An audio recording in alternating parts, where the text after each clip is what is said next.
Have you avoided traveling to certain destinations because you're worried that you or your kids are not going to be able to handle jet lag? In reality, jet lag doesn't have to be such a big deal. In this video, I'm going to share with you useful tips about jet lag, how to avoid it, and how to recover quickly, so keep watching.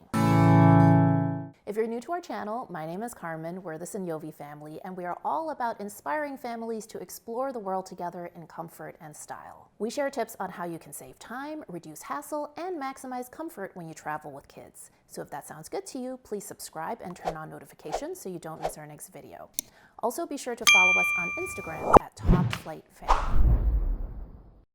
So let's jump into it. What exactly is jet lag? Well, it's more than just feeling tired or having your days and nights confused. Our bodies have circadian rhythms that keep us in a 24-hour repeating pattern, and they know when to get up and when to go to sleep. When you cross time zones, the schedule can be completely thrown off. After all, your body doesn't know or care that you're somewhere else. It just has a job to do and it sticks to the established pattern. This means that your body clock can be off by several hours. How quickly your body gets the memo depends on a lot of factors that I'll get to in a little bit. The biggest symptoms you're going to notice when experiencing jet lag is how tired you are. You might doze off in the middle of the afternoon, or you might be wide awake at 3 a.m. Personally, I often feel jet lag in being hungry at weird times. I actually call this food lag. It might be the middle of the night and I'm craving a burger, or it's breakfast time and I'm not hungry at all. It's almost like my stomach just hasn't caught up to the time zone that I'm actually in. The next symptoms are much more rare, but some people with jet lag have reported stomach problems, headaches, trouble concentrating, mood changes, or just not feeling well in general. Again, these are pretty rare, but if you do experience any of these, know that it's totally normal. Panicking, especially when you're in a foreign country, is only going to exacerbate the issue, so try to relax. A general rule of thumb is that symptoms are likely to be worse or last longer the more time zones that you've crossed, especially if you travel east. But jet lag doesn't last forever. It usually takes about a day to recover for each time zone crossed. So before I get into specific tips about how to avoid or how to reduce jet lag, I just want to say this. Expect that it will happen. You should just expect that it'll happen and that everything will be okay. Some of us are more anxious in general, but even if we talk ourselves down, it's a whole other ballgame watching our kids appear to not be themselves. Speaking from personal experience, I can say that it can be distressing to see your kids sleeping through every meal for the first couple days of a trip.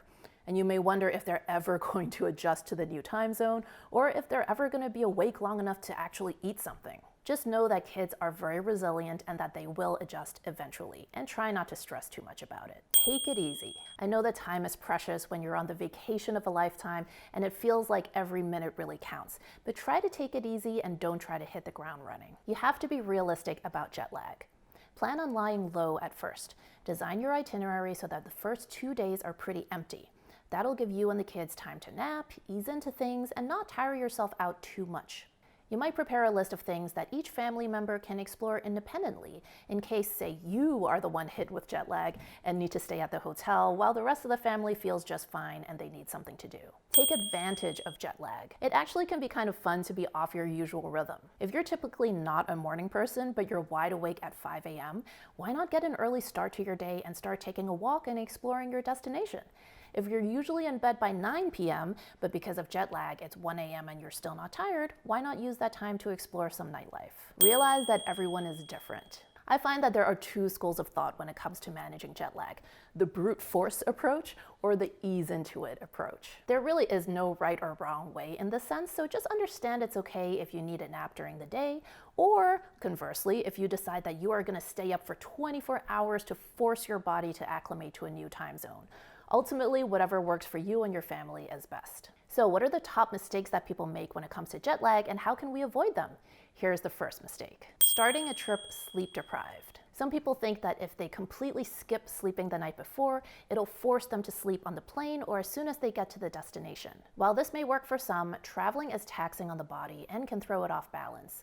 Making sure you have enough sleep will help your body work through the stress. Not drinking enough water. Believe it or not, dehydration is one of the biggest issues when traveling. It's so important to stay hydrated to keep your body functioning as it should. So make sure to drink enough fluids, use low sugar electrolyte add-ins, and moisturize your face and lips to stay comfortable. Not eating. Skipping meals is another common mistake because when you do this, your blood sugar is low, you don't think clearly, and it makes you feel more stressed. It also sends your body into survival mode, which contributes to craving certain foods that may not be ideal when it comes to managing jet lag. So make sure your body is getting enough food by eating smaller meals more often throughout the trip. Eating unhealthy foods. Now I know that it's not always the easiest to eat healthy when you're traveling, especially doing air travel, but when you eat unhealthy foods, it can cause heartburn, it can cause upset stomachs, and that really doesn't help the situation. All of this can make it harder to sleep and just make you more uncomfortable in general. So try to avoid high sugar and high fat foods and focus on slow burning carbs and light proteins. Eating big meals at the same times you usually do. Your body responds to your eating habits, which then correlates to your sleep times. Start trying to plan your main meals closer to the new time zone so that your body starts to get used to the change. But it's not just what you eat that can hurt you. Drinking alcohol and caffeine. Drinking lots of alcohol or caffeine is another common mistake. Both contribute to dehydration, which can get in the way of the body regulating itself naturally, which again makes it harder to recover from jet lag. Also keep in mind that alcohol can affect your body differently at high altitudes than it does on land. So if jet lag is something you struggle with, try to avoid drinking alcohol or caffeine a few hours prior to the flight and even longer if it affects you more. Too much blue light exposure. Most of us probably spend our time on flights either watching movies or reading ebooks, but the blue light that emits from screens can actually have a harmful effect. To reduce its effect on your body's sleep cycle, make sure to use blue light reducing glasses or screen protectors, or just turn off your device and read a regular book instead. Staying sedentary for too long. Regular movement helps to improve circulation and improve blood flow. So while you're waiting to board, walk around the airport, and when you're on the flight, if possible, walk a few laps around the aircraft every now and then, of course, only when the flight crew says it's safe to do so. Okay, so those are some of the mistakes to avoid, but what are some tips for how we can actually manage jet lag? I've collected a lot of tips through trial and error from our own travels, but I've also collected some strategies from other travelers, so here are my top tips.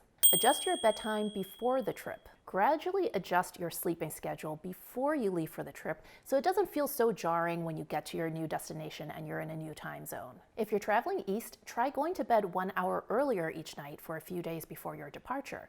Conversely, if you're traveling west, go to bed 1 hour later for several nights. Okay, before I move on to my next tip, I wanted to let you know that I've put together a really useful guide called the 10 travel products that every family should own. If you'd like to get your free copy, just go to topflightfamily.com/travel and put in your email address, and I will leave a link below to this as well. Okay, here's my next tip for managing jet lag. Use jetlagRooster.com. So I actually found out about this site from the channel Vaga Brothers, shout out to them. But it's a really cool site where all you have to do is plug in your origin and your destination, when you're departing, when you're arriving, and how many days before you want to start adjusting, and it'll create a customized plan just for you. So definitely check this out. Take a red-eye flight. So a red-eye flight is one that leaves in the evening and arrives at the destination the next day during the day, usually in the mornings. Essentially, it's when you take a flight at a time that you would normally be sleeping. When you take a red-eye, you'll be tired in time for the flight, thanks to that circadian rhythm we talked about, so you can actually sleep on the plane. That way, you'll feel awake when you land, and it's usually bright out too, which also helps you adjust quicker. Take cues from the plane. Typically on international flights, the airline will actually adjust the lighting on the plane based on the time zone of the destination. So if they dim the lights, use that time to sleep. If they turn the lights on, wake up and get alert. These calculations are basically done for you, and all you have to do is follow those cues to adjust. Take melatonin. Melatonin is a natural sleep aid that has no side effects. You can get it in gummy form or in a dissolving tablet form, so you don't even need water to take it. And those are both really great options for kids. Sean and Ella love taking melatonin, and they call it their sleep vitamins. Now, of course, I am not a healthcare professional, and you should always consult your doctor first, but our family has used melatonin with no problems. Use sunlight to your advantage. When you arrive at your destination, soak up as much sun as you can. Sunlight helps regulate melatonin naturally in your body, so you can help your body realize that you're not meant to be sleeping at that time. Ground yourself.